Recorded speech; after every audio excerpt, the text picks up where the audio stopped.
Welcome, Michael, and welcome, Gerard. Thank you for coming to this discussion here. So we met today to discuss some of the foundational questions in quantum biology because you guys both won in the competition that was hosted by the Foundational Questions Institute together with the Paradox Science Institute on the question, how quantum is life? And you scored the second and third place in this discussion, and you had like an interesting both an interesting angle on it, and one of you is more like skeptical towards how quantum life could be, and the other one is more affirmative. And then you seem to be split on the question of how we could use the phenomenon of scale in biology, or how it might be prevent us from finding quantum biological effects. And I want to just kind of get the audience to understand what is at stake in quantum biology here, and I'll frame it a little bit for you guys in the audience. So basically, in quantum physics, these effects that we know, like entanglement, superposition, and so on, they're seen as very fragile. They don't necessarily survive in large, warm, wet, noisy environments like we have them in biology. So the question often is quantum physics really possible inside of biological organisms in the sense that they use these quantum effects for function, or is quantum physics only relevant in the sense kind of trivial that all matter is made up of atoms, and atoms are governed by quantum physics? So that sort of is what is at stake. But we'll talk to the speakers to see it from their end. With that being said, let me introduce the speakers. So we have on the one side, Gerard. He is a theoretical physicist working on quantum dynamics.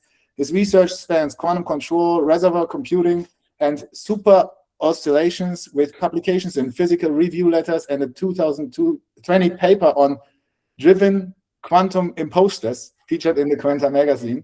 So here already you can see a little bit of the skepticism shine through in the title of his essay there.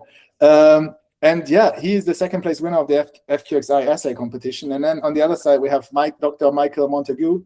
You are the third place winner of the FQxI essay competition. You're the director and co-founder of the Archimedes Network and the CTO and head of microbiology at the Quantum Biology Institute, where your research focuses on characterizing magnetosensitivity in model organisms using hypomagnetic chambers and multi-omics approaches.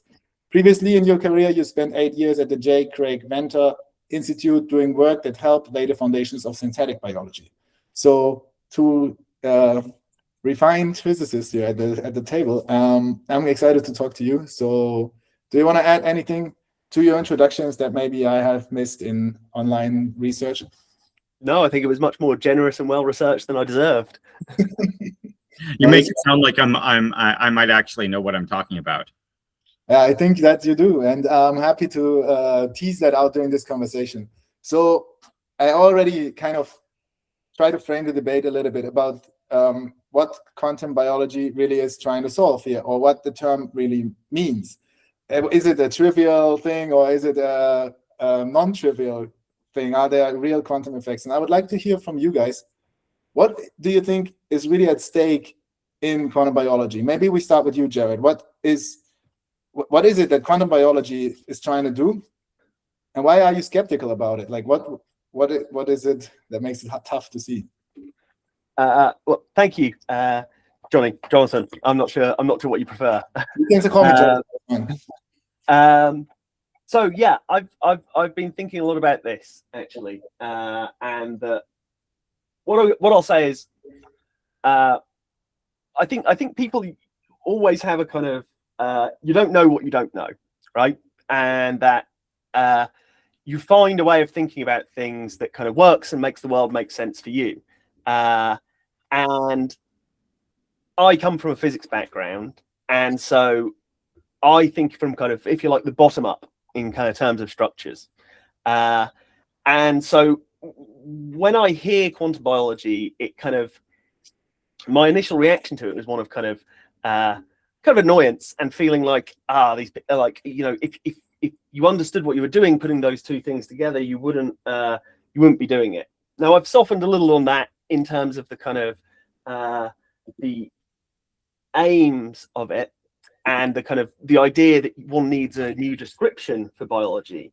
I still think the word quantum is wrong, but I suppose the kind of that explaining that requires a kind of a little bit of a longer introduction. So for the time being, I'll say like my position is that yes, that kind of new methods of description for all kinds of things, including biology, are needed. But I don't think that kind of quantum theory as is the place to go for it. That would be my This is kind of your position. Well, Michael, maybe you can tell us in this, like in the literature, kind of, let's say, even why the FQxI people first called this this essay competition into existence.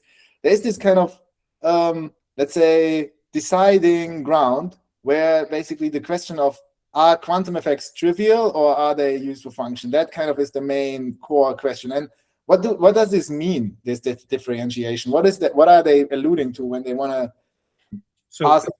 Historically, Penrose and a anesthesiologist named Hamarov had this hypothesis that in microtubulin, tunneling of electrons along neurons was the real mechanism of human consciousness. And so to a lot of people, that's what quantum biology is, that hypothesis. And it got a lot of play because it was Nobel Prize winning, you know. This is not a very well accepted position amongst biologists and honestly, even amongst physicists, honestly. But it is very famous. And so that leads to a sort of tension. Everyone is, or not everyone, but a lot of people have heard about it. And yet it has real problems on the face of it. And so I think that was a large part of the motivation of the essay. I don't think that was all of it, but it was definitely part of it. You know, it was definitely part of the sort of background. On the other hand, there are any number of secondary things that have been shown to involve quantum mechanical properties in biochemistry, right, that have sort of accumulated over the years. There are these things called proton pumps that are important in regulating like the pH and energy balance of cells, and they apparently use proton tunneling as their underlying mechanism. There's less strong, but still pretty convincing evidence. I'm going to say it that way, evidence, not proof, that a certain kind of mutation that is very important in, you know, the evolution of all life, called a GT wobble, is probably, again, proton tunneling mediated, or at least influenced. And, you know, there are a couple other things like this. There's the radical pair mechanism we'll talk about later, other things, where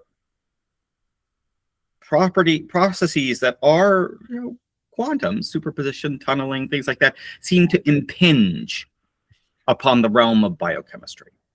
Right? And I think somewhere between that, you know, this is consciousness, you know, and oh, we're going to have to alter our biochemistry understanding, you know, the is why they framed it with that question, how quantum is life. Where in that it's one step above trivial, but, you know, in the sense that, you know, this mug is quantum in the sense that it's made of matter, right? That trivial, right? In no way does that influence its function as a mug, right? And it's everything, you know. That I think that's why they framed the question in those words. Mm-hmm. So to like sort of paraphrase, in a sense, trivial means it's basically, it makes up the components, maybe like the atoms of the mug, but it's not relevant for the function of the mug. So yeah, of course, the mug would leak water if it wasn't made from matter, but the point is, it's not abusing quantum effects for you to drink.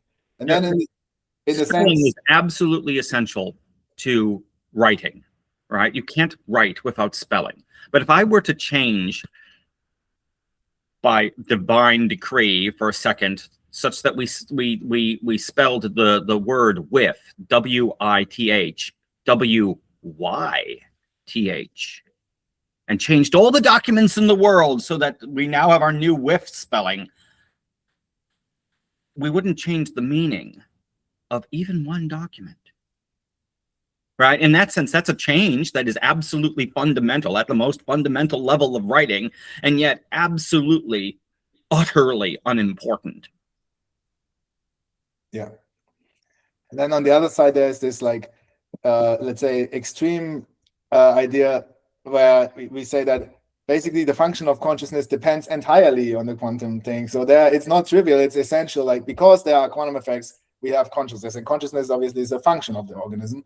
And so that sort of is this is sort of where the debate is. And you, Gerard, in your essay, lean towards basically saying that most of the quantum effects, that even including tunneling, I remember you granted tunneling is like a fact. You think that the evidence is strong, but you said, well, that's more of a trivial thing and not actually quantum biology. Maybe explain why you think that, and then tell us what would you need to see as an effect that you think is non-trivial. Okay, sure. I think to kind of explain my position, I have to start quite wide here. Michael actually made a really great point about writing, and it connects to a wider point about why we kind of what are we trying to do with science, right? That we're trying to find ways of kind of describing things that are predictive and that have kind of greater power, that extend out further, that in the say that a better theory lets you kind of design and predict better experiments that offers you more control. Now, I think what we all agree on is that there is kind of one reality, right? And the problem is always how to describe it. Now, when we start with quantum mechanics, this changes our previous description of reality, because it no longer, it's a statistical theory, and it no longer describes things in terms of what we would think of as kind of solid material properties, like exclusively in position and momentum. That in fact, it says that if you were to kind of, that these properties don't commute with each other, that if you measure position and then you measure momentum, from the same starting state, you would get different results. It would change the state. Now, you usually think that's usually something called like the Heisenberg uncertainty principle. And that's the fundamental difference between a quantum system and a classical system. Largely that it's precisely this. This is usually thought of as quite mysterious, but actually there's a way of thinking about it as simply compression, right? That you can kind of more efficiently store information if you allow something to kind of roughly represent two things, but with one underlying vector. It's a way of it's a way kind of quite a lot of techniques can work.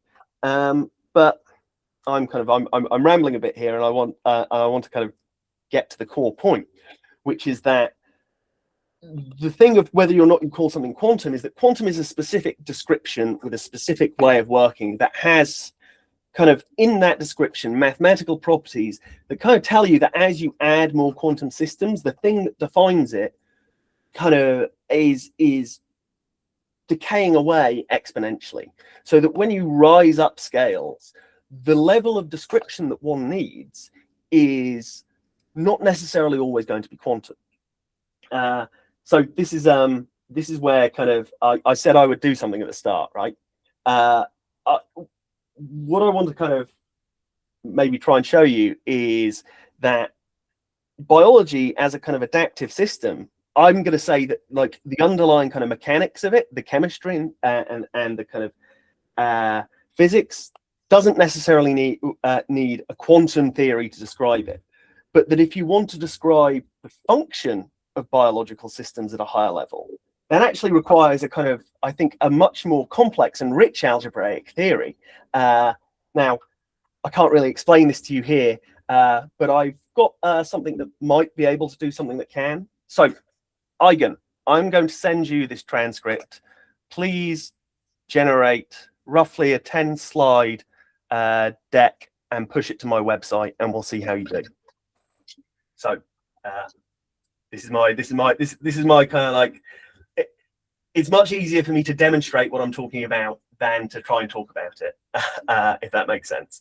yeah, let's hear your position. And it's a nice way to understand why it's so hard to say to establish quantum biology, and what we really need to go beyond the trivial account. So I'm just gonna just so you know, I'm honest. Can I share my screen for a moment? You can, yeah. Because I don't want you to think that I've kind of done this. I've kind of set this up beforehand. So at the moment, I'm just going to show you my website so that you know.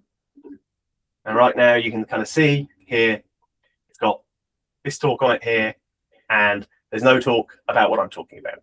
But now I'm gonna kind of fire in this it's kind of working on it as we speak. So when it's done, I'll let you know. And hopefully that can illustrate my point a little bit better. But yeah, for now, I'll kind of say,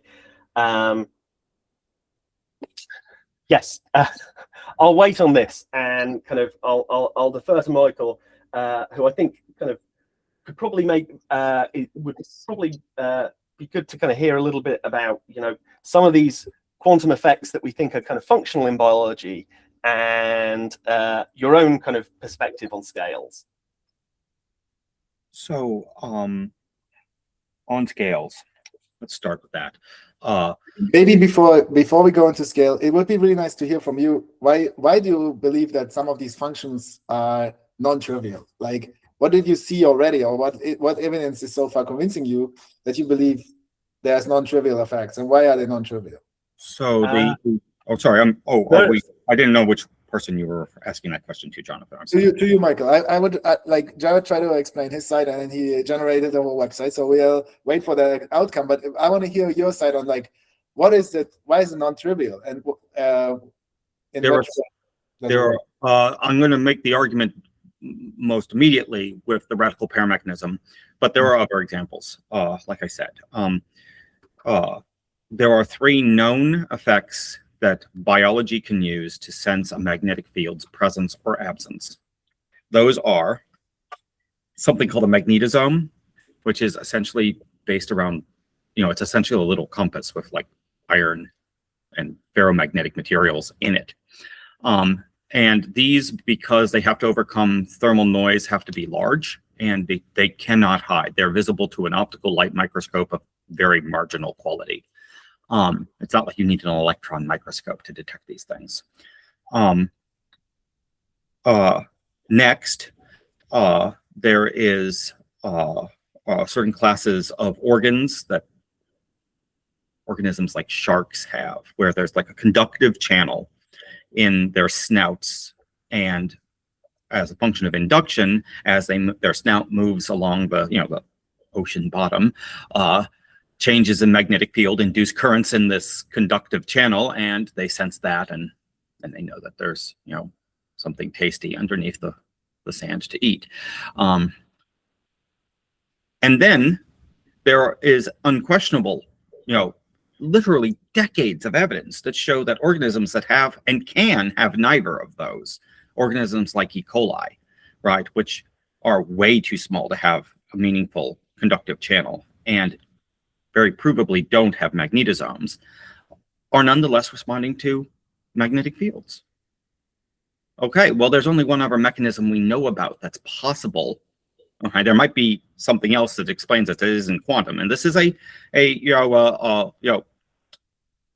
last man standing kind of argument, and that is what's called the radical pair mechanism, which has to do with a quantum superposition between a pair of electrons in 2 states. That superposition, because the states involve the spin of the electrons, and spin, regardless of the fact that the electrons are not actually physically spinning, spin is a fundamental state of, or property of matter, that means interacts with and generates magnetic field.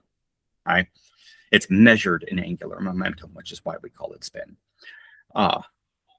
But because the superposition involves their spin, the superposition is sensitive to magnetic fields. And in the right circumstances, via a process that we've known about in chemistry, again, for decades and decades, called Larimar precession, this can, even in a warm, wet environment, change the chemical outcomes of certain chemical reactions.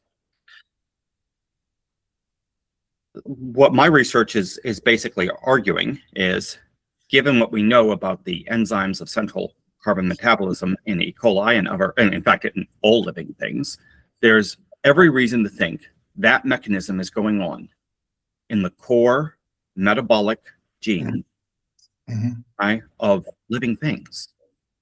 Right? And this sort of comes back to this question about spelling in a weird way.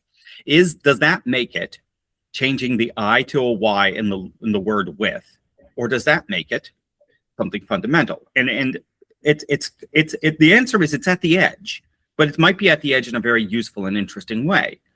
And that's why I'm interested in it. But as an example, a gasoline powered truck, okay, or a diesel powered truck, okay, is not fundamentally necessarily an electrical device. Okay. But as the Viet Cong learned in the Vietnam War, it is quite possible to detect its presence with unintended electrical noise that gasoline and diesel engines generate and send a missile to destroy it based upon that as a targeting solution, even though you can't actually see the stupid thing. So does that make it meaningfully electric? Well, from the point of view of the people targeting with a missile, it sure does. From the point of view of the driver not being targeted, nope. It's at the edge.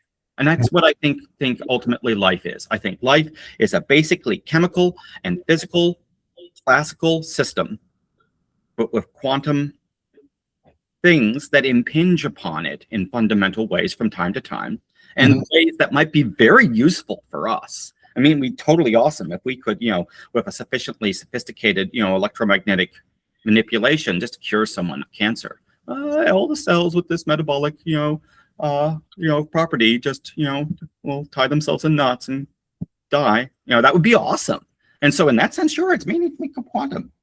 That doesn't necessarily mean, though, that, it might not be meaningfully quantum the way Gerard's talking about it, though, in the sense that it, in the end, what happens can't be described any other way, right? That's a what can you describe kind of thing. That's a very bottom-up math way of looking at it. Whereas I'm a biologist, right? Yeah. I look at things from the top down, and so there's a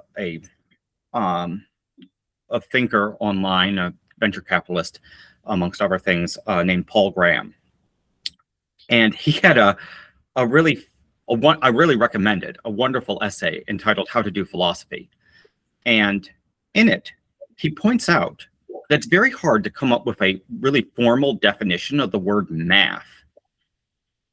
Right? There's a lot of things that we include in math, quote unquote, that have nothing whatsoever to do with numbers. Right. And he puts forward a fascinating sort of prototype definition. He says math is the set of all things that can be studied and described with 100% precision. Kind of an interesting way of looking at it. And I'm increasingly of the opinion that life, biology, the study of life, is the study of all things that are dominated by emergent phenomenon. There, I completely agree. I really think I'm getting an understanding here of what is really the non-trivial nature is. Like you're saying, okay, there's different ways of detecting magnetic fields, and the organisms seem to react to it. Some of them are non-quantum, but then there are some others that are quantum, and the non-quantum ones seem to be ruled out for these organisms that still... At least for a lot of them. I mean, I'm not saying that the induction doesn't also happen in shark snouts. Yeah. No, you preface it like that, so it's clear. But the key thing here is that basically they're doing something like detecting a field, and it seems to depend on this radical pair mechanism, so on the spin states of the electrons of these two radicals that are paired.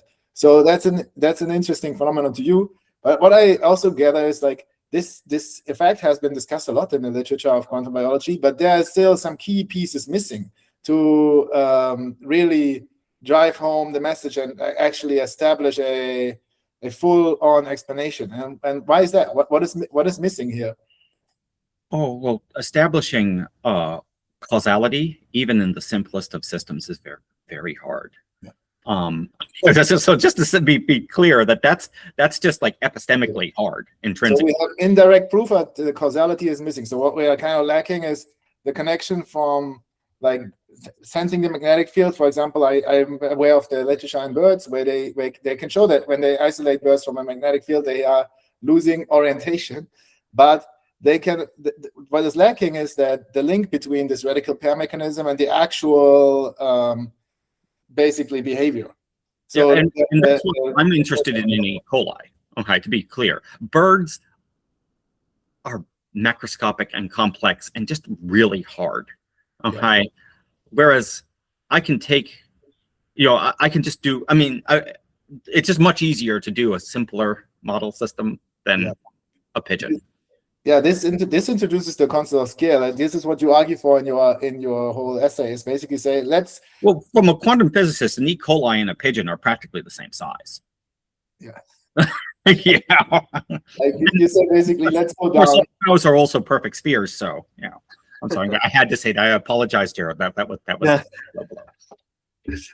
But yeah. And in the deeper sense, I think everything is a perfect sphere. So I mean, like I agree with like almost everything Michael said. I agree with. I think it is a question of perspective and the question of how you choose to do these things. So the example was made of kind of electric and magnetic fields, saying that biological organisms can detect these things. But I don't think that's that interesting, right? Magnets can detect magnetic fields, right? That it's a question of what level of description do we need to accurately describe that interaction, and the level of description we need is classical electrodynamics. Now, if we went one level deeper, we would say, but electric fields are due to kind of electrons that have charges, and because of various deep reasons about symmetries, it means that charges repel each other or attract each other. But there's nothing about magnetism in the kind of fundamental description, and that's because magnetism is actually a relativistic effect, that if you take a charge and you move it, it generates magnetic fields. Now, are we going to talk about relativistic biology?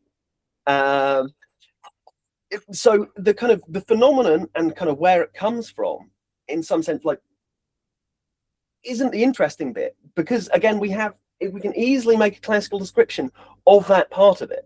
The hard part is understanding the adaptive system and how that moves up through complexity and how that drives observed behavior in complex systems. And I think that's exactly what the Institute is trying to do, trying to think about how that description scales up in a way that is then probable back down. And it's kind of funny, because if I talk about this as kind of trying to ask, well, what is the theory of kind of adaptive complexity and how things transit up and transit back down again? That doesn't really exist. I think it kind of, if I'm totally honest, I think I've got it, but like the proof is in the pudding with these things. And this was something that kind of came out of this. But the key point is that if you say, as a kind of mechanism for everything else, it has to sit on quantum when it kind of runs away, I think it trivializes the whole enterprise that you're actually trying to do.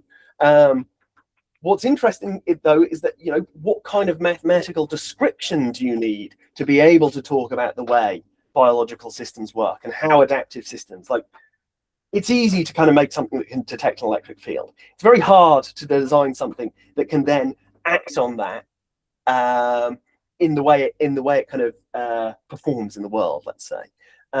That's a much harder problem, I think, and it is I think probably what people are like, however they choose to describe it, I think that's what they're really aiming at. And the kind of the thing that I would contend is that what you actually need as a kind of formal theory of description of how this is working isn't quantum, but it shares certain features with quantum, in that living things build in a lot of redundancy of function, right? That the same thing can perform two separate roles, possibly slightly different depending on what's hitting it. You can kind of think of this precisely analogously to the quantum state, that whether I measure with position or momentum, I get a different result out, right? But that should be something where in biology, the fact of kind of emergence and that when things interact at scales, they don't behave quantum anymore, but those interactions produce an entirely qualitatively different form of description. And that actually it becomes much richer. It's not like just two non-commuting variables. It could be whole families of non-commuting variables within non-commuting variables. And the question is, how do you make predictions from that you can then see in the lab? Because I think it's hope, like, even if you can kind of show, right, that it's definitely spin chemistry, in cryptochrome it's definitely something that can kind of be used to detect magnetic fields. But the question of whether it requires entanglement or not, which would be the quantum piece, seems kind of besides the point. Like that, I don't think that it's the same thing as kind of like Penrose and Hameroff with this idea somehow that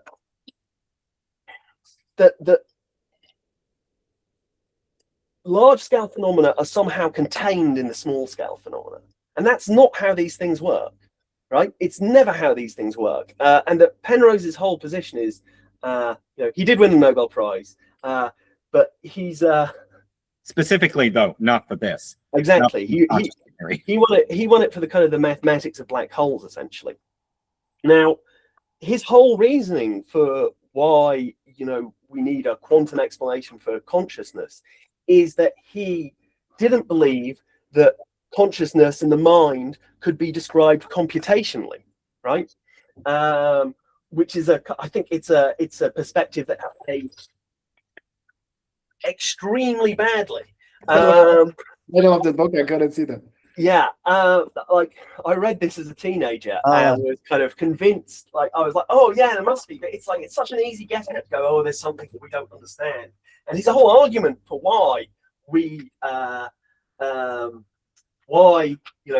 thinking and consciousness can't actually be a computational process is to do with this thing called Gödel's incompleteness theorem.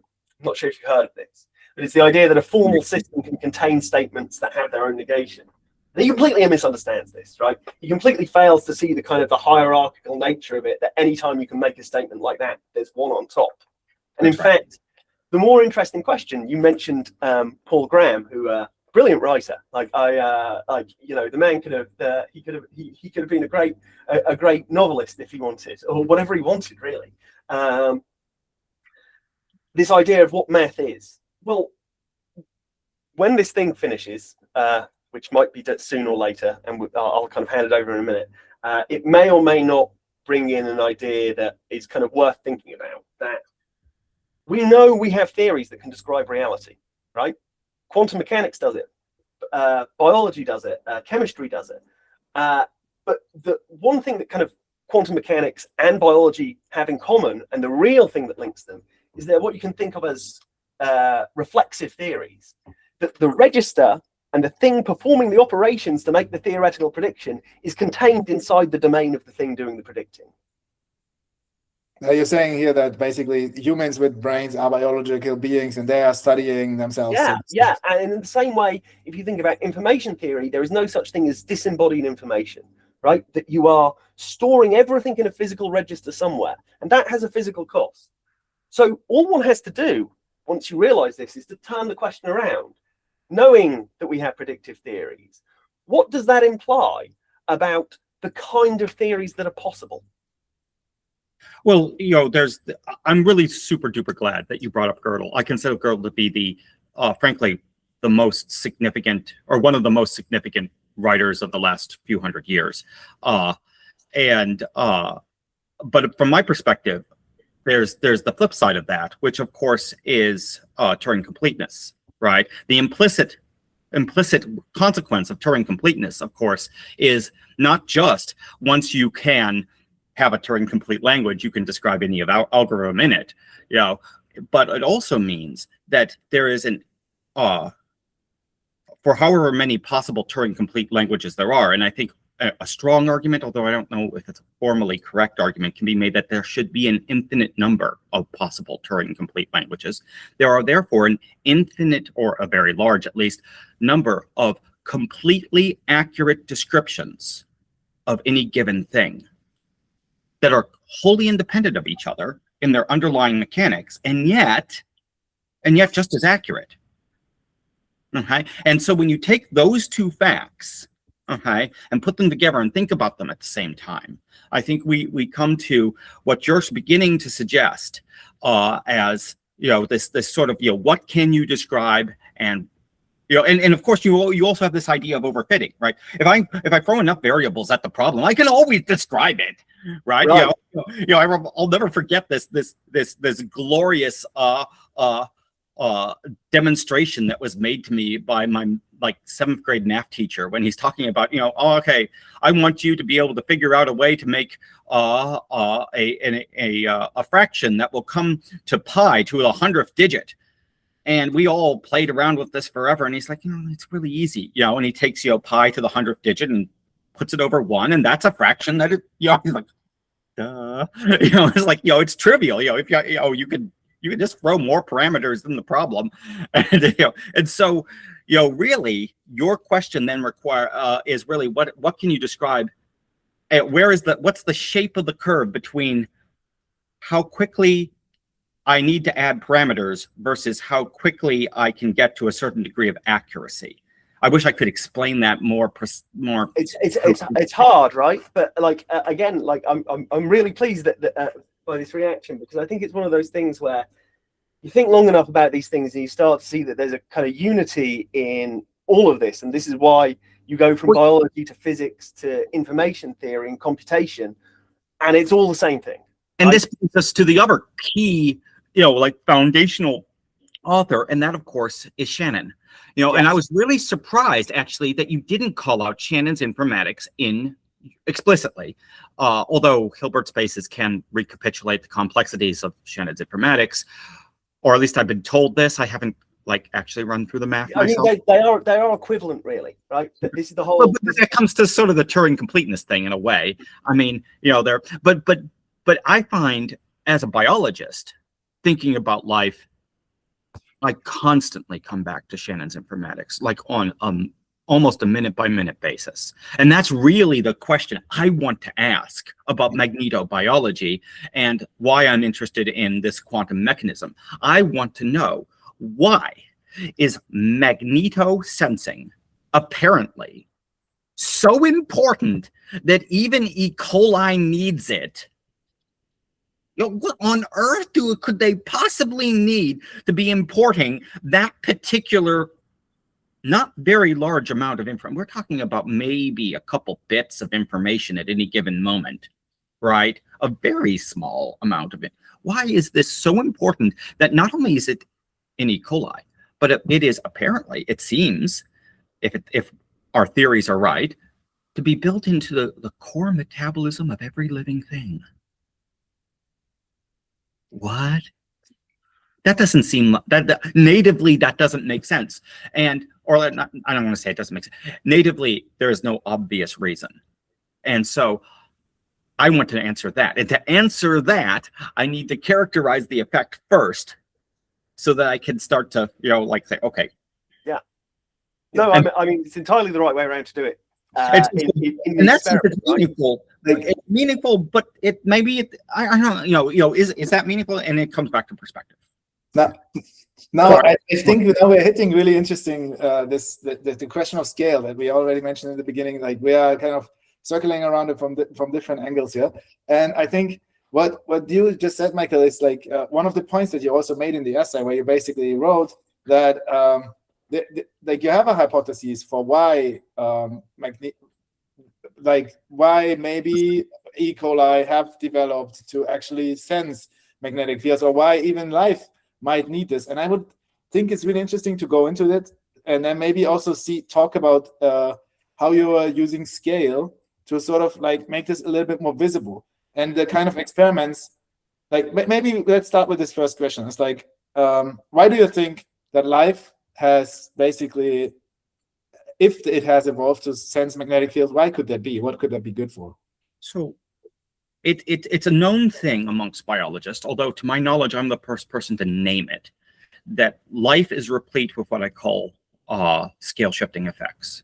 Okay, a situation where the very small and the very, fleeting leads to a consequence that's very large and very lasting.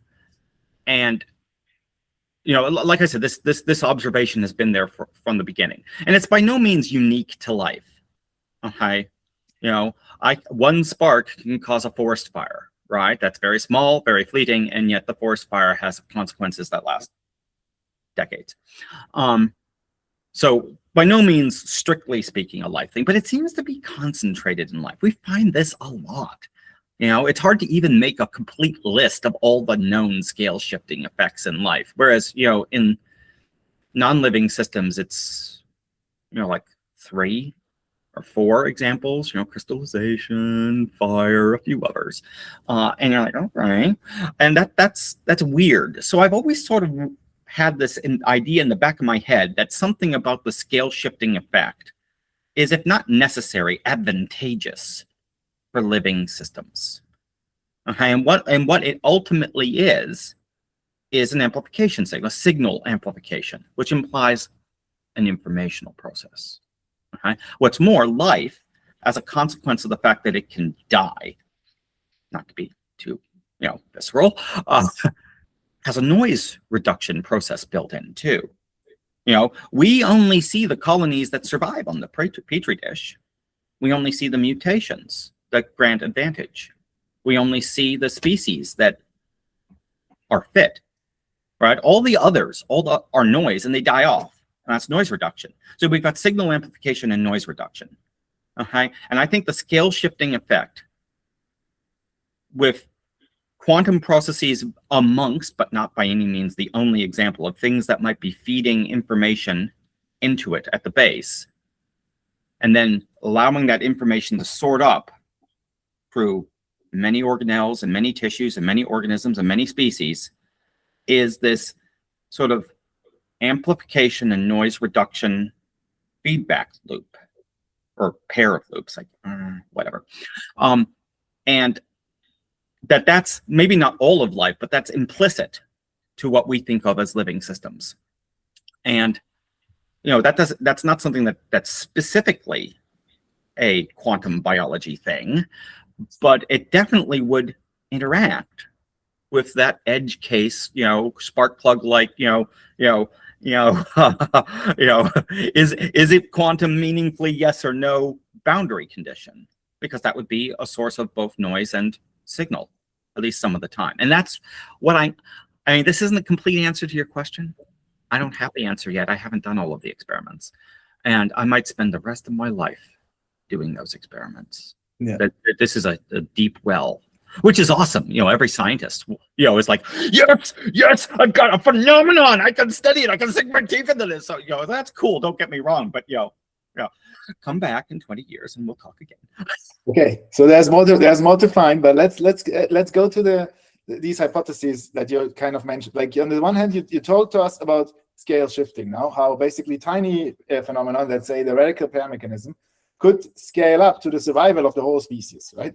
That's like, and like the one end of the spectrum is a tiny quantum effect inside the cell, and on the other end of the spectrum is the survival of the whole species over, or even an ecosystem in principle. Yeah, and then I wanted to say a little bit more about, I think you mentioned that it could mean, like, why could it be relevant? This question that you had asked earlier is like, why could it be relevant to sense magnetic fields? Is because I think you mentioned it in your essay, because cells need any kind of information that could advance their survival, and any minuscule detail, like even these tiny bits of information, could actually already mean an advantage. Sure. And, well, you have to remember, information is contextual. Okay, so let me give you just a really simple example. I'm going to send you right now, this instant, a 2-bit message, 0, 0. How many bits did you receive? This is a trick question. Well, 2. You said it's a 2-bit message. Or you also received the fact that I was told the truth. You received the fact that I sent the message. You received the timing of the message. Okay, yeah. Right? These are what we call data. Yeah, these are what we call side channels. Okay, and all of those information, all of those bits of information, affect the context of the actual 2 bits, right?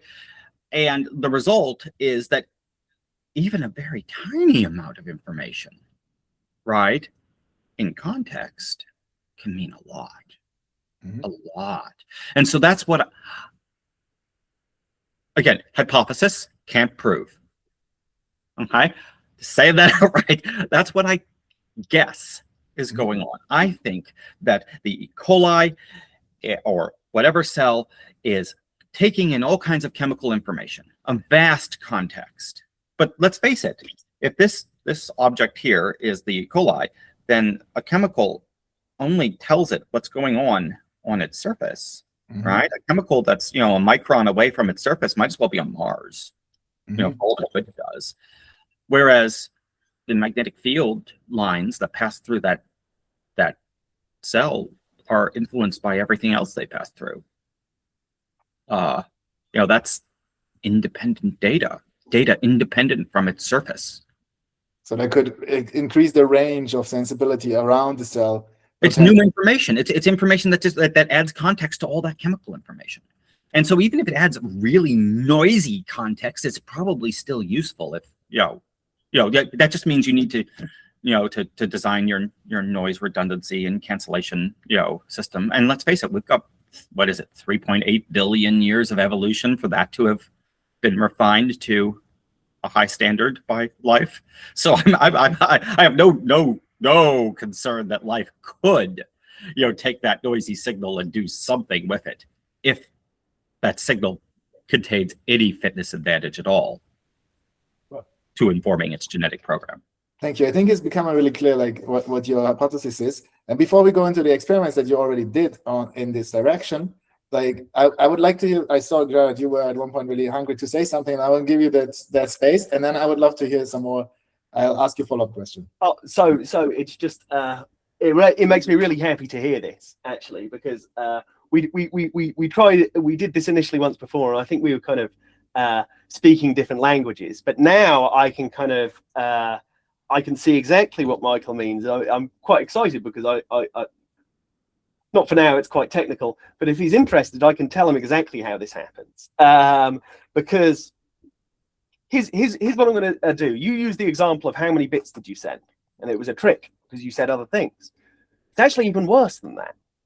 Because if you think about this, when we speak words, right? You never know what if you try and pin down the meaning of a word, it can only ever be defined in relationship. And that actually, there are languages that you can't speak. So the meaning of them is completely lost to you. So how is it that, when we speak English or we speak German or we speak any language whatsoever, we're able to compress so much meaning into it? And it's only because there is a common, let's say, a codec, right? Something that compresses into one form and decompresses with sufficient fidelity, right? And sufficient error tolerance. Right. So that and the only way people know how to do this, I might bring up that kind of theory of the bicameral mind kind of thing, that humans and consciousness and self-awareness is probably a mimetic technology rather than a genetic one. That language, in fact, kind of we're learning machines, right? And the only way anything learns is from data, and how it organizes that data and the functionalization that emerges out of it. All of that is the work, the thing that actually kind of costs energy to build structure. I wish we kept talking up until it's still not done, but the things I'm talking about right now, you're about to see what you can, hopefully you're about to see what can happen when you take this seriously and you apply it to AI. But it's precisely this point that you need a large scale structure specifically designed to kind of interpret and carry a small signal through so that it can be expanded out to the kind of the full information content that made it. But there's no way to get that from the message itself. It relies on there being a structure that kind of compressed it down and a structure existing to interpret it. So the miracle of biology, right, is that adaptive systems seem to kind of grow in complexity in this way, kind of just by themselves. There's a lot I could say now about kind of the difference between normal distributions and power laws and kind of self-similarity at different scales, and that one of the defining things about living systems is that the statistics of what they do is precisely something that looks scale invariant. That all of this scale shifting is, can you find the description that makes one scale map to the other, right? That does all of this. And this is kind of coming exactly back around to the kind of the point I made at the start. I think that it's all a problem of description, right? And that quantum in this sense is not the best description for it. Even if you can make a model that can kind of describe these things, what you really want to be doing is something kind of bespoke that matches what the things that you're actually seeing in this way. Oh, it just finished. I'm going to refresh my page and see if you guys don't mind me kind of trying to do this, because I want to see how it did. Here we go. Okay. Do you mind if I share this? Yeah, please go ahead. I've no idea what's in it, but the thing I'll say is that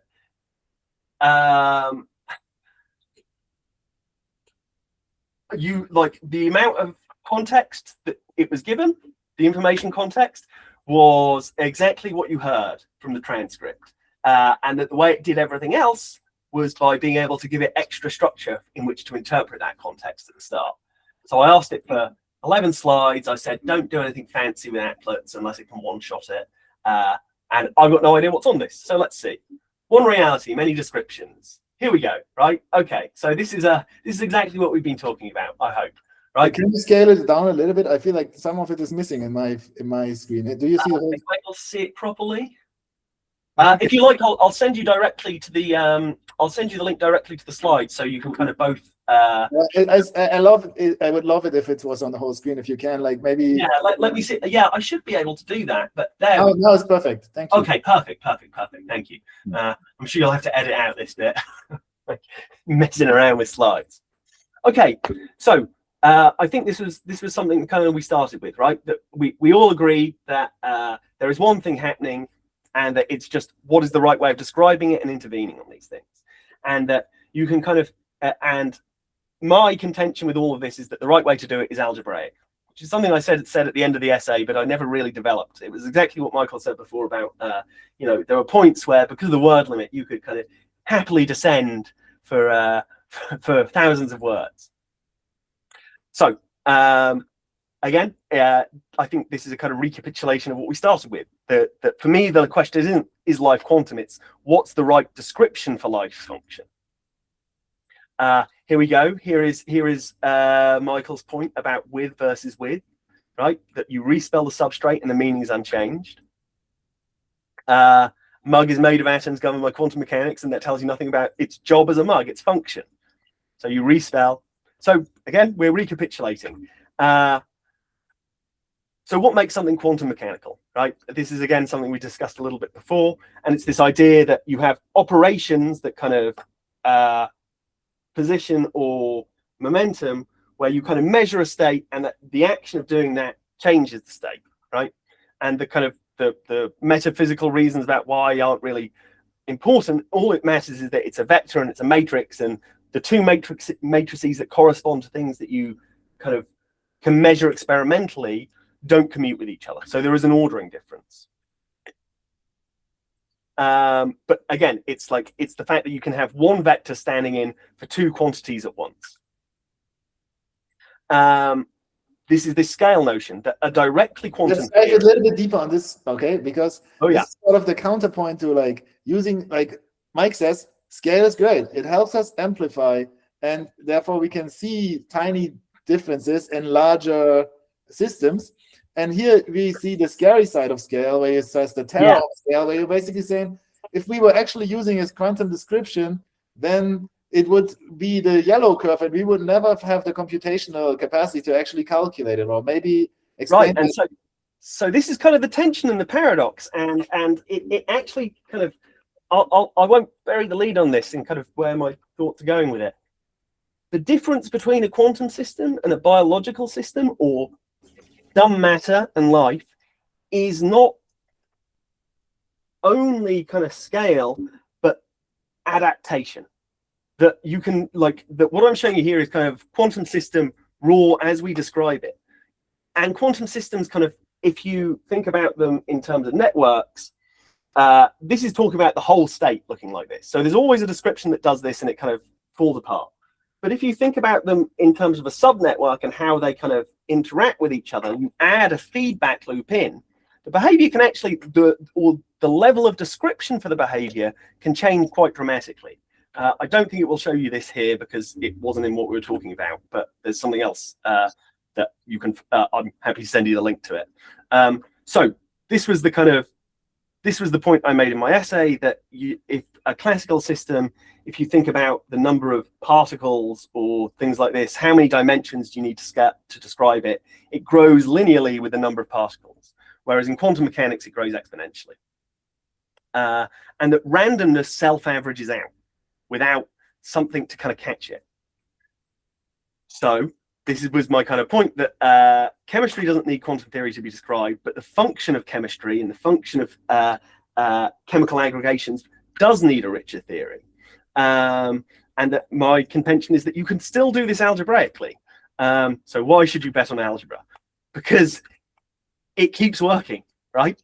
That what you're seeing right now with algebra at work, right, with a little bit of extra structure on top that I supplied, but it took just the transcript that we were talking from the start, and it made this and it pushed it to my website without any intervention from me.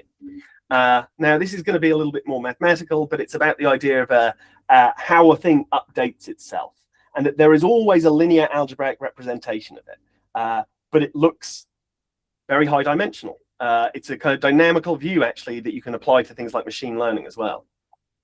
Can I point out a complexity and a worry with your last slide? Yeah.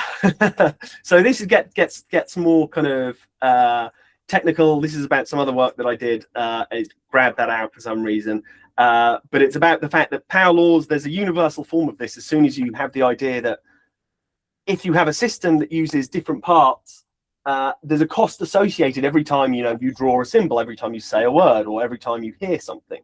And what you would like to happen is a principle of efficiency. It's the same thing as, like, why does Zipf's law happen in language, where yeah, I thought Michael would know that. Like that, but Zipf's law applies to DNA too, with slight tumors. Can you explain that for me, because I'm not aware of this? Okay, so Michael's made this point that, like, Zipf's law is something where if you chart by the frequency all kinds of phenomena, like words in a language or genetic expression, what you find is that they follow a power law.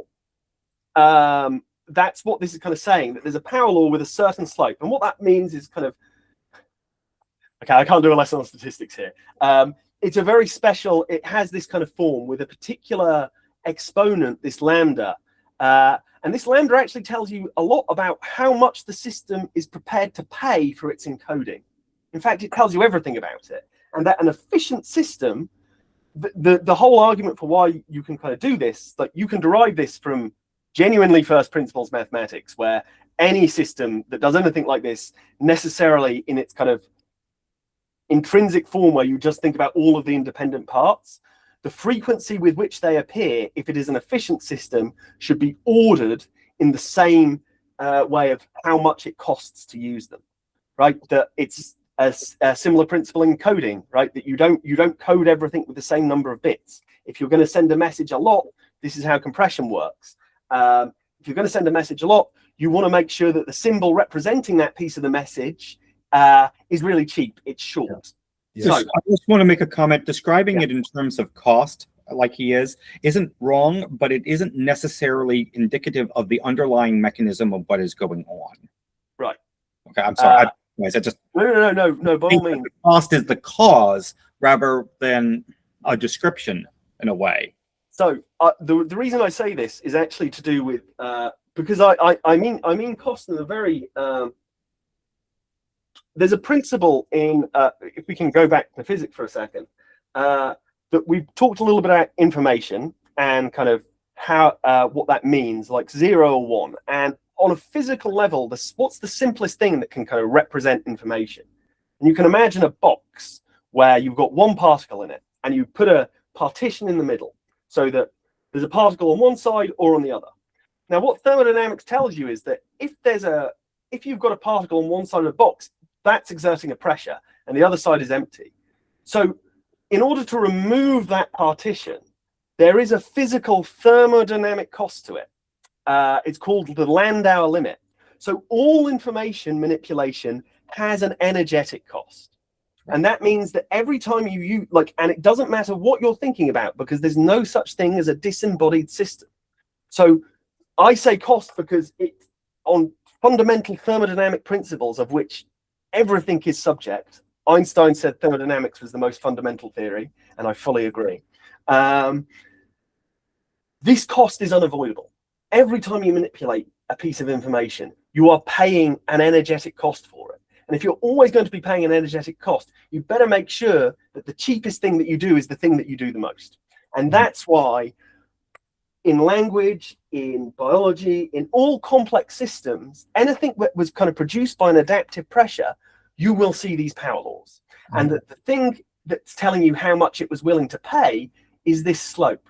And I can get into the mathematics of this and how this cost function actually turns out to be related to the distribution of prime numbers through the zeta function. But that's a very interesting topic for another call, though. The power laws like this, though, also describe a lot of things where you wouldn't expect a nominal cost metric to be the underlying. Right. So it's coming from a different scale. On the moon follows a power law. Yeah, and this is my contention is, though, it is all describable like that. It's just where you're not expecting to see it. It's because, as you called it, there's a scale shifting effect that makes, for a theory to be describable, I told you before, if it describes itself and self-consistent, there is one way of doing that. It turns out to be unique, and that all of this stuff follows from this. So I don't know kind of quite what it's talking about here, but this was the kind of idea that scale forces structure. That if we take this is to do with something else, that you take the idea of an adaptive system where you have slow dynamics that sets an environment of randomness that then feeds back into kind of, let's say, it parameterizes what the slow dynamics are doing. And you could think of that as like a democracy where you vote every 5 years. So every individual stochastic bit is a bit up or down. Or you can take any number of examples from biological systems, any complex system really, that you have like a quick scale that looks random and you have a slow scale that looks like a deterministic relaxation. And that you can use physical techniques, things called renormalization, to say, what are the essential details of this? What are the course? What is the kind of, if I get rid of all the essential detail, what is it that kind of is left? Absolutely central and core to how evolution happens, right? The actual mutations that happen in any given generation are random, or near. But over a population, over a few generations, suddenly the ones that are around are anything but. And and this is important because it really does come to scale. There's this idea that will be trivial to you, Gerald, but I have to bring up in the biosecurity space more often than you'd believe, that there's this thing that I like to call functional infinity. There are the number of possibilities in possibility space is so high, it might as well be infinite, even if technically it's finite. Yes, there are a finite number of mutations that your genome can undergo. It's way larger than the amount of information that can be stored in the observable light cone of the universe. And I mean, not by a small margin, okay? And so it's functionally infinite. And yet, living things explore quite successfully that space. How? Because they're not doing it all at once. They're willing to go a few steps out with random mutation, and then collapse it down, and then a few, and in this way, hierarchialize, right? Yeah. What became an impossible problem, impossible, actually. I've solved it. Becomes quite tractable. Maybe not to a global optimum, but to a good enough one. And that's a really key thing to what you're talking about here, is that there's the very concept of utility, okay, starts to evolve out of this, right? And I might add, another idea in that glorious Paul Graham essay was he calls out Aristotle for this idea he had, which was basically that the most fundamental truths were useless. because they had no immediate application. And so he started looking for useless truths as a marker of fundamentality. But yeah, believe it or not, that actually happened, and philosophers basically followed Aristotle like that for 3,000 years. Like academics now. Yeah, I'm restraining myself from getting more snarky on that point. But the thing that is interesting is, Paul Graham then argues maybe we should be looking for the exact opposite. Maybe we should be looking for utility, even above truth. Because if you think about it, if something really is useful, can it be false? Well, I mean, like I have a lot I could say about that, but I think I would be getting way too far off. It touches on a lot of the things that you've been talking about, especially this idea of going back and forth between big and low scales. Everything I'm talking about here stems from one idea, which is you start at the point of saying theories can describe reality. What does that imply about them? And that you can build out a lot, this kind of hierarchialization. So I don't know how it ends here, but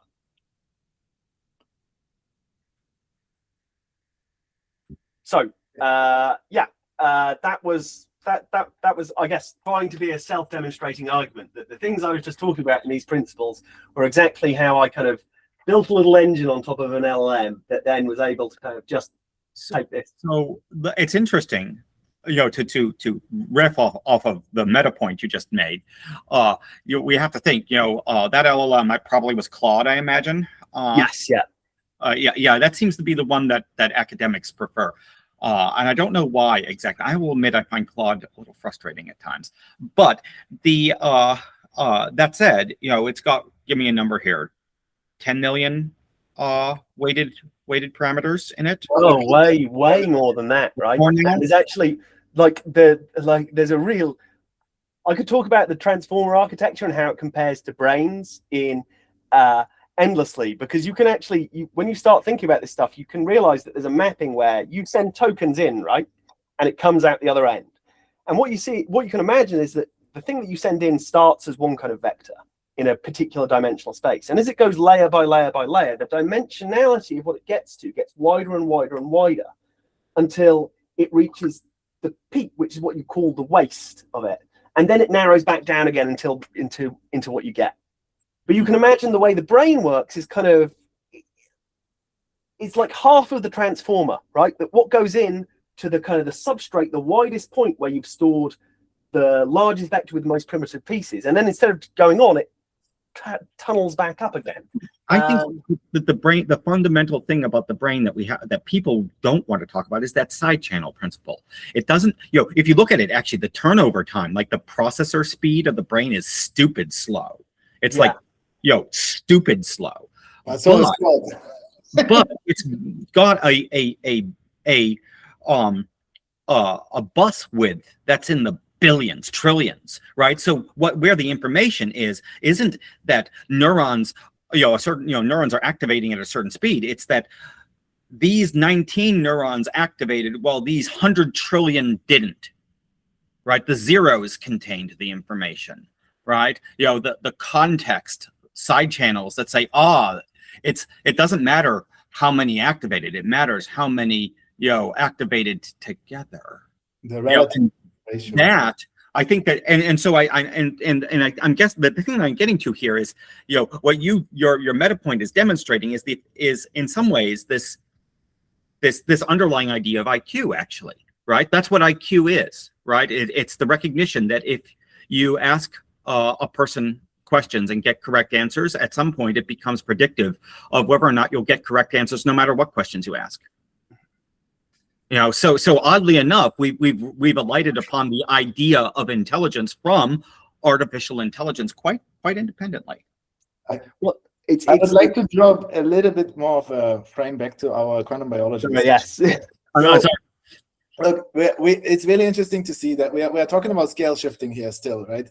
And that's very interesting. But what we saw, I think, what relates the most to the question that we asked initially is like your skepticism towards quantum is, okay, there might be a quantum description of the system, but you don't care so much about the randomness at bottom that created the atoms. You care about the whole organism and then the whole evolutionary scale. And you say, okay, for example, mutations are random in evolution, But the movement from one mutation to the next, like that is the stable species that keeps evolving, that's not so random. And we should focus on these effects and try to understand them. And then we have like on the other side, Michael says, well, but they are basically scaling up out of the randomness. So we got to understand that random selection process to even talk about the next higher level. See, but it comes to utility for me, right? It's interestingly quantum to me, because if this effect is real and is in the way I think it does, then that means I can manipulate living things. Yeah. Utility forces meaning.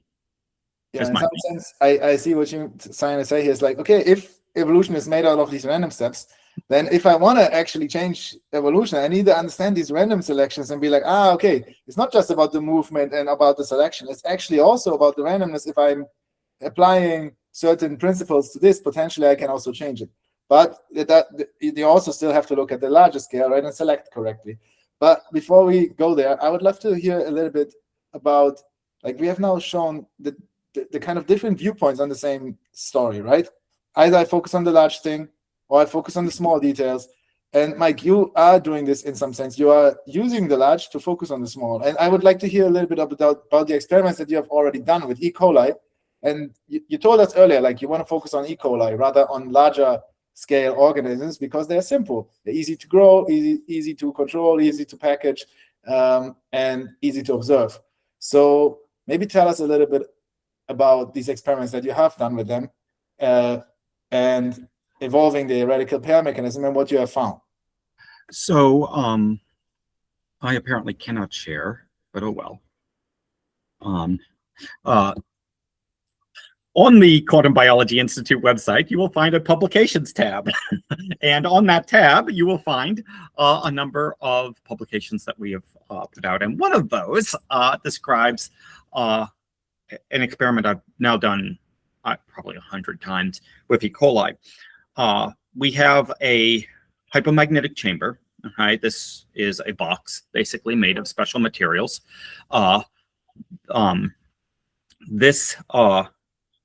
If you can scroll to the figure, this box is special materials is essentially screen. Okay, this is properly speaking not quite exactly accurately true, but it's functionally correct. It essentially screens out magnetic fields. Properly speaking, it randomizes them so that there is no net field. But the consequence is that I can reduce the net field in this box to around 19 nanotesla. That's perilously close to zero. Okay, and E. coli growing in this condition, okay, in an incubator, right? So the whole box is in an incubator, and I have E. coli growing outside the box and E. coli growing inside the box. So the conditions are exactly identical, same incubator, same media, same starting culture, same everything, grow differently. Okay, specifically the lag phase of the growth curve of the E. coli is different. Now, what does this mean? When you take E. coli or any bacteria and you put it into media, okay, from a stationary phase, from a resting state, the E. coli or the bugs take a little while to figure out, the good times have come. There's oxygen, there's iron, there's sugar. I can make more me, right? And they start dividing, right? But it takes them a while to figure that out. Okay, and the thing is, it takes E. coli in hypomagnetic conditions notably longer, almost 3 generation lengths, in fact, under these conditions, to work that out. Okay, and that's interesting. Okay, and it's useful, right? If you can control the rate at which E. coli grow, say in a bioreactor, then you can change the efficiency of that bioreactor and its products, right? Under different conditions, I don't have this at a place where I'm happy, really publishing it yet. I can also speed them up, okay? But that'll be coming soon. And the point is, that's useful. That's a useful thing. And this is E. coli. This is unengineered organisms, right? Nothing has been put in them, right? There's no transgene that we know is magnetosensitive, and there are genes that are like that have been shown to follow the radical pair mechanism, and they don't have magnetosomes, and they don't have conductive channels, because if they did, they'd be orders of magnitude larger, and we'd know. So this is interesting. This is native, endogenous biochemistry. And the truth is, we've done similar experiments with xenopus, which is tadpoles, and frogs. We've done similar experiments with killifish. Don't feel bad if you've never heard of a killifish. They're these fish that live in transitory ponds that dry out and then are reflooded. In fact, actually, as far as we can tell, every organism shows weak magnetic field effects. And I mean, really, we can remember, this is doing nothing but screening out the Earth's magnetic field, which is only 50 microtesla, give or take. I mean, that's an incredibly sensitive effect. It doesn't make, that's, and this is one of the reasons I think why this effect has been ignored and not really considered, or even thought possible, because biologists naturally just sort of assume that if there's an effect from an intervention, the intervention will be, the effect will be greater if you double the intervention, right? That there will be a dose-dependent effect. That's actually built into the way in which, say, the FDA validates the function of a drug, okay? Is that you need to show dose-dependent effects. But one of the interesting things, and this comes back to, is it meaningfully quantum, right, is the radical pair mechanism, if you look at it, the dynamics it should have from the math, should be a weak effect. In fact, should saturate at strong fields and go away even. And what's more, at very weak effects, it should reverse, right? That is to say, measured in the right way, you should see the electrons shift from being mostly in a superposition that is triplet state to mostly in a superposition that is singlet state, with an inflection point at some very low field frequency, probably below the strength of the Earth's magnetic field. And so, and we can show these things, right? And that, that different intensities of magnetic intervention have these really weak inflection points. And so the dynamics of the system seem to follow the quantum predictions, right? And that means that we should be able to manipulate these systems according to that theory. And if that's the case, it should be possible to come in with tweezers, right? And say, this enzyme where the radical field or the radical pair mechanism is happening, we're going to figure out what its Rabi oscillation frequency is. We're going to figure out what exact, radio frequency electromagnetic manipulation will trip this one enzyme to shift state.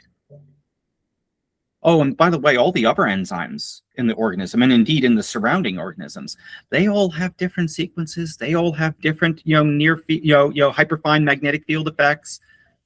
That frequency won't work on them. And imagine being able to come in with tweezers, with a needle, and just go, That kind of fine control, that's the sort of thing that any bioengineer in the world, is salivating at if you describe it to them. Like the ability and do it with the flip of a switch, too, right? The reaction time of the radical pair mechanism in these enzymes appears to be fraction of a second. Okay. So it's like, that's some of the work we're doing, and I think the nearest application space will be biomanufacturing, because, not to be too blunt, nobody cares about the pain and suffering of E. coli. So if we can experiment on them, and we don't even have to fill out an ethics committee. Okay, so Is it okay if I ask a quick question on the figure here actually? Because if I'm reading it correct, it's kind of you've got this the growth of the E. coli where you've kind of used geomagnetic and hypermagnetic, and you've got the two curves. It's actually kind of striking to me. It looks like a hysteresis curve, like even though it's not. Okay, so you should understand that there are hysteresis curve, please. I have not heard of that term. Sorry. So it's funny because it's something where it's like you put a magnet in a magnetic field actually, and you turn it up, and you'll see the magnetization of the magnet go up. But then if you turn the magnetic field down again, the process that happens is that it doesn't go back down on the same curve. It goes down on a slightly different curve. The points are the same, but the kind of the reverse trajectory is different. And this isn't quite the same thing because time is always going forwards. But hysteresis curves look exactly like this actually, which is kind of a funny thing because it's associated with magnetism. So it is a hysteresis curve, although I think the mechanism is is different. So first, briefly, to understand growth curves, there are 4 phases of a growth curve classically. There is the lag phase that comes at the beginning. There is then log phase or growth phase, where you see logarithmic doubling of the organism. Eventually, it starts to run out of food and build up waste products, and it slows on down. Right. So the peak of the sigmoid is actually set. So really, whatever is happening, it's going to look like a hysteresis curve when you. That's right. And then, of course, if you wait long enough, there's what's called death phase, as because it turns out these organisms, can't stay there forever, and they start to die off. That said, what I think is going on here, I would like to point out that the slope of the log phase lines is exactly the same. I mean, within measurement error. And well, that's interesting. That tells us that it's not that the bug isn't able to grow in the hypomagnetic conditions. It grows just as well. It takes longer to fall into that state. Okay? That implies an informational, regulatory sort of thing. It's not that it's not able, it's just that it doesn't. And this is very, very repeatable. Like I said, this isn't some special, case where it just happened to work. No, I've done this. No, I believe this kind of effect you could see everywhere. Yeah, and so to that end, what I think, this is a guess, okay, is you've got again, this comes back to this the presumption that this is a radical pair mechanism effect. There are these enzymes. Okay, so the probable enzyme in birds, okay, is something called a cryptochrome. It's a flavoprotein. Okay, flavoproteins functionally can be thought of as wires in electron transport in the sort of systems view of biology, right? They are about moving electrons down some kind of transport chain. Okay, the electron transport chain in E. coli is its central carbon metabolism, its ability to take sugar and turn it into, well, more E. coli. And the thing is, we know at low field effects, we should be shifting radical pairs into triplet state, which should be more stable. Okay, now think about that. This is essentially a fuel line to a motor, okay? If you flood the fuel line of a motor, then it's not going to be regulated correctly, not until it gets running, right? And so it'll start up slower, right? It'll take, and you're gonna, and if it's a sophisticated motor, it's going to detect that it's not in the right state. It's going to flip, or try to say, oh, well, I've got a whole bunch of electrons in my transport chain, even though the demand for electrons is way too low to support that. Something's not right. Let's reboot the chain and start it properly. And so that's what I think we're seeing here. We're seeing a very sophisticated electron transport chain regulatory system that has gotten its wires crossed because it's evolved to the Earth's magnetic. Why wouldn't it be? It evolved on Earth. right? And now I put it in some weird magnetic field environment that changes the stability of electrons in the chain. And once the thing gets running, it doesn't matter how stable the electrons are in the chain. They just get pumped.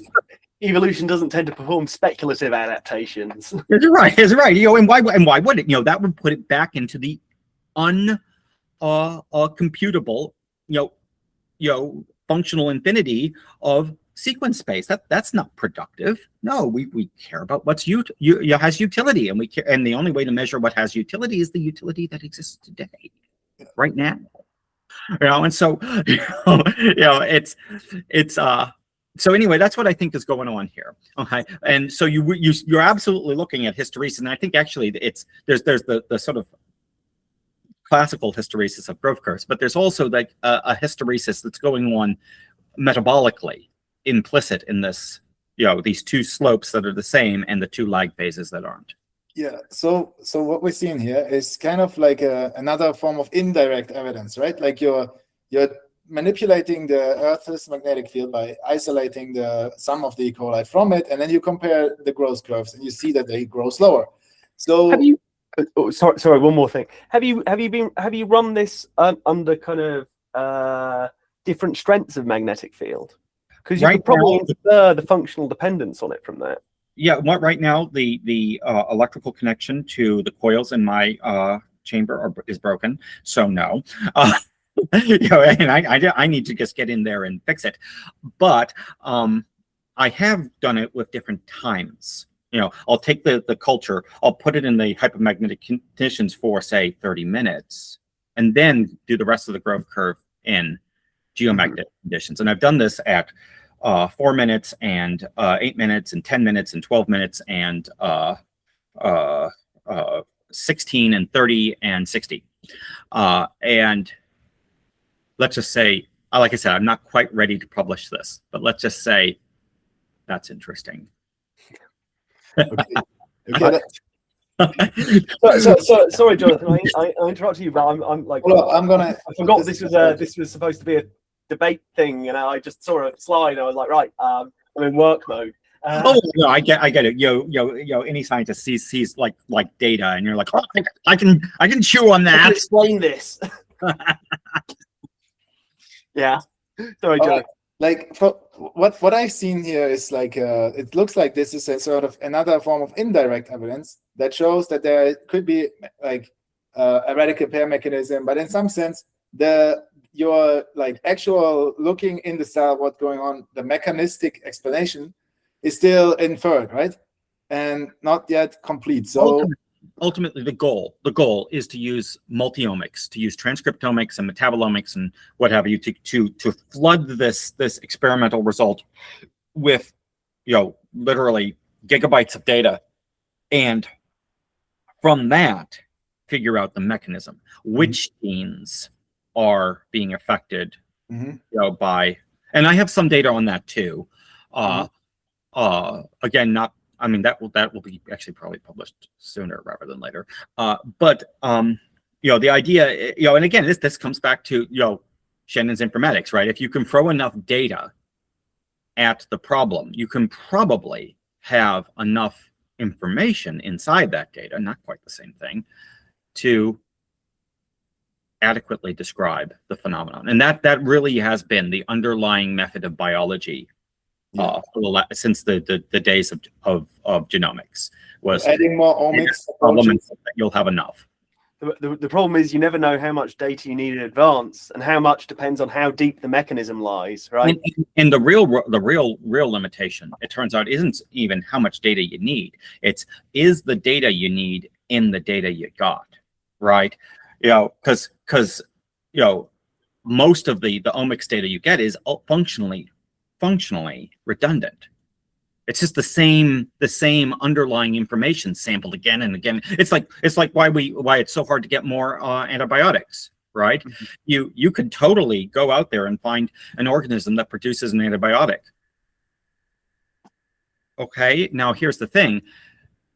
For the first 10 to the 12 on average that you do, it's an antibiotic we've already found. Right? And the collector's curve says that the more you sample, the lower the probability you'll find a new one. And it just be, now there are better ways to sample, and I strongly advise looking up the work of Slava Epstein on that subject. But even he has just found new domains of life to sample, right? And the same underlying collector's curve is eventually going to say, well, look, you'll just run out.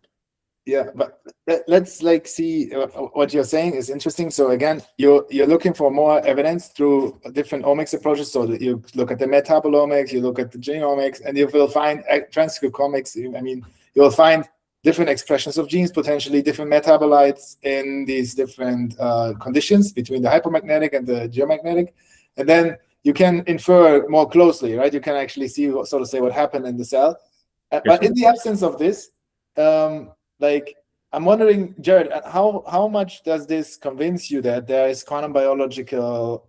It certainly convinces me there's magnetobiological effects, and but I've never denied the kind of the idea that on the level where quantum effects matter, such as creating magnetic fields to begin with, there's actually interesting thing. Look, there is no classical theory of magnetism in the sense that the effect that creates it would be impossible classically. However, at the level of describing a magnetic field rather than what generates it, there's a perfectly adequate classical theory for it.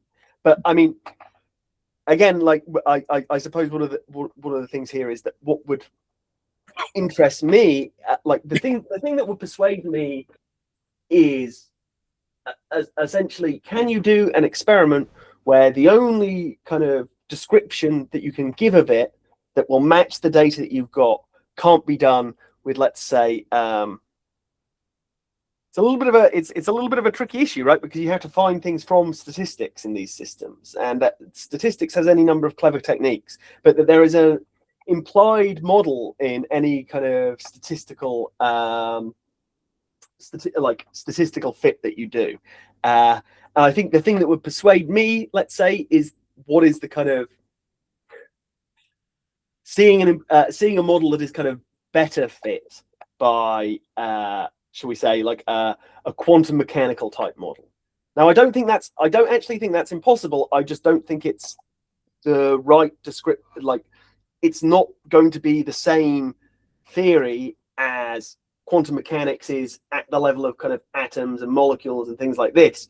But for the kind of the reasons that I went over before, it might well have the kind of the structural features of it. Actually, it's easily possible it would be richer.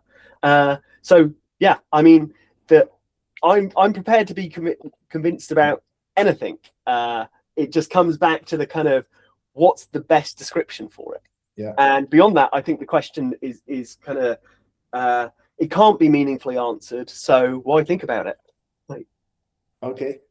So let me see if I understood what you're saying. So what I'm hearing is that you're saying, okay, this could also be described classically. Like, in some sense, that it's more important that it reacts to a magnetic field, and that can be done classically. Even though we need charges to generate magnetic fields, that doesn't mean that we need quantum physics to then talk about the magnetic fields that we can observe.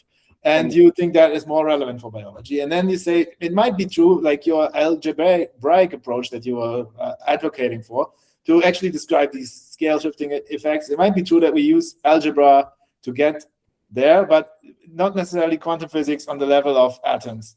And I would like to hear now, because we have this like clear artifact of an actual curve, of an actual experiment, is like, Mike, why do you believe that the quantum biology description matters here non-trivially? Like, explain it from your perspective. And then it comes to that point I made about utility, right? Yeah. We know that E. coli does not have magnetosomes. Right? We know that it does not have conductive channels. We know that every living thing uses flavoproteins for electron transport chains. So this is useful to manipulate endogenous biology if we're right, and that means it's meaningful, right?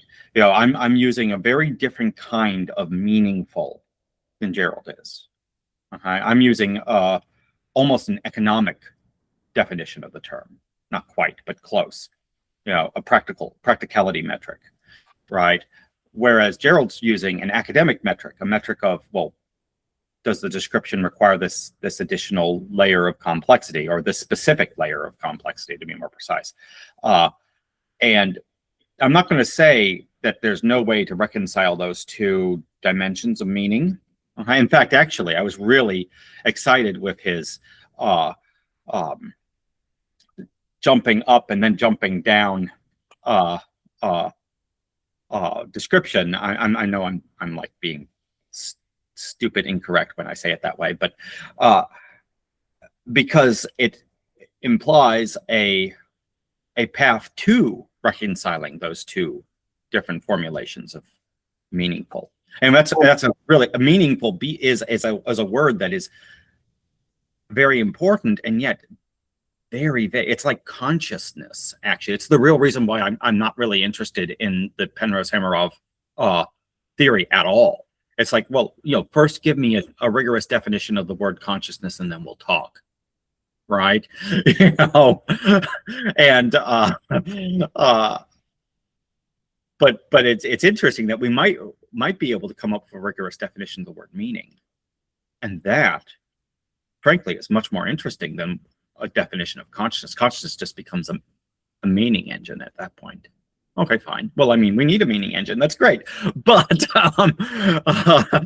so you're seeing diverging to the topic of consciousness and the meaning, and that's like once we are debating what meaning is, and we are no longer debating the question, right? So meaning is relational. Yeah, there is no essence of anything in itself. But your scale description, your large versus small, expand versus contract thing suggests that there might be a meta meaning frame. I fully do believe that kind of the things we're talking about are reconcilable, and I've kind of like over the conversation, it's one of those things that, but what I was talking about in some sense depends on there being no ground to kind of set from. It's a little bit complicated, but all I will say is that kind of it's something where your description can look the same when you zoom in or out, or it can look different as you change your representation, and that the ways it can kind of imagine you can kind of have two kinds of description. One where you zoom out and it looks the same. So that's kind of fractal things, self-similar. But there's also one where you can imagine zooming out and then zooming back in, and that you're not able to describe it the same way. That there's what you call a holonomy on it. And that would lead to things like quantum behavior.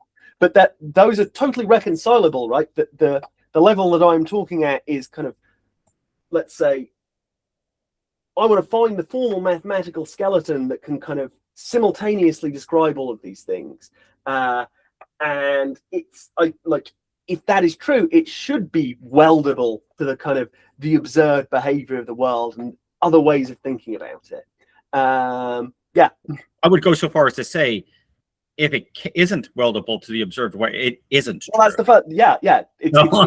It fails at the first gate, right? That it's a tall order, right? To do these things. And if you think about it, this is the same problem that quantum mechanics and gravity have, right? It's the same underlying problem. We've got this really low level description, we've got this really high level description, and we've got a few things like Hawking radiation that sort of like seem to exist at the edge, and yet there's no holistic. Well, give me a couple of weeks. Gerald, I mean, figure that out. Please send us an email. Dealing with your new child and all other things. I firmly expect you to have this dealt with by fall. Yeah, let's see that. But let's now ask you, we're coming to the end of this conversation. Let's basically, now that we have seen sort of what is at stake here in quantum biology, and how we have seen there are some indirect evidences, but we're kind of still lacking the direct thing. Like, we are looking for more evidence from you, Michael, like you said. Well, did I think Jonathan just kind of disconnected by accident. I imagine he will be kind of back soon. Yeah, I would, by the way, love. Guys, I was trying to not share my screen, but I unshared myself. Yeah, you unshared yourself. Are you still recording? Yeah, the recorder's still on. It still is good. We'll have to patch that together later. But the point is, back to that point. So we reached the end of this conversation in some sense. And I would like to see wrap up. So we've seen quantum biology is not so straightforward. It could be trivial, it could not be trivial. And we see in some indirect evidence, Michael, you showed us your experiments where you grew E. coli in hypomagnetic conditions, and that changed the lag phase. So what is really what's next? What do we need to see for quantum biology to really be distinguished as like a field, and it's clear that it exists or clear that it not exists? What are your steps towards this? What would you like to see? Maybe Michael, you can start first because you already showed what's in your pipeline. That was core to like how I ended my essay. Is what quantum biology needs to be a proper discipline. We need to not get distracted with things like consciousness. Okay, I'm not going to say that it will be forever intractable, but it is obviously not the low-hanging fruit. It is a really hairy issue, and what you need for a real discipline is a definable phenomenon, right? And it's like an experiment. Every experiment has three parts, right? You need a way to probe the phenomenon. You need the phenomenon to actually exist, and you need a readout with enough, bandwidth to tell if you successfully probe the phenomenon, right? And problems like consciousness. I mean, there are people who argue that humans aren't conscious, actually. Okay, so there might not. I don't know if that's true or not, but the point is, we properly speaking don't have any of the three in that. So that's what we shouldn't be doing for right now. Okay, maybe forever, but certainly not now. And second, we need to not be super distracted by the biomedical space.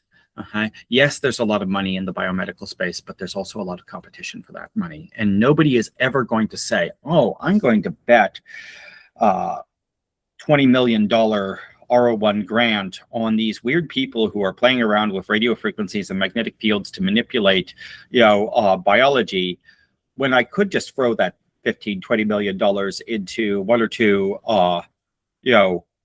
classical drug discovery pipelines and have a very real probability of getting a few $1 billion out eventually, not to mention a cure to something, or at least a treatment. No, we're not there yet. No, we need to be going after things that are fast and cheap and easy. And that's what, again, brings me back to E. coli. It's fast, it's cheap, it's easy. So that, to my mind, is the way we move forward as a field. We'll branch back into biomedicine. Don't think it's not going to happen, but it's we have to walk before we run, people. Okay. And then Gerard, what do you think needs to happen so that we can have that we can settle this debate? What do you think will be important? I don't know. A debate's ever really settled, right? There are people who still believe the Earth is flat. I think the question of whether biology is not for everybody, but let's say for some of us, it could settle the debate. The right frame, because I think everything that's been said and done and worked towards is kind of like the right idea scientifically. I just think the name is wrong. Yeah. You see, the problem with the word quantum biology is, on the one hand, it's precisely accurate. On the other hand, it implies all kinds of things that are wrong.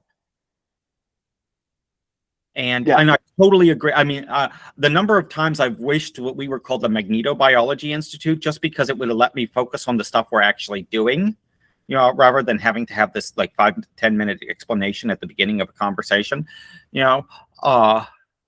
and that I would think would be I would immediately be kind of far more kind of. I mean, I'm probably not the target audience for kind of buying credibility with these things. But you see, the problem is we are looking at something that is ultimately, we think, a quantum mechanical mediated effect. We were founded by quantum physicists, so it is. I see the tension, but this is the thing about evolution, that there's an adaptive process, that what you end up as isn't necessarily what you intended to start as.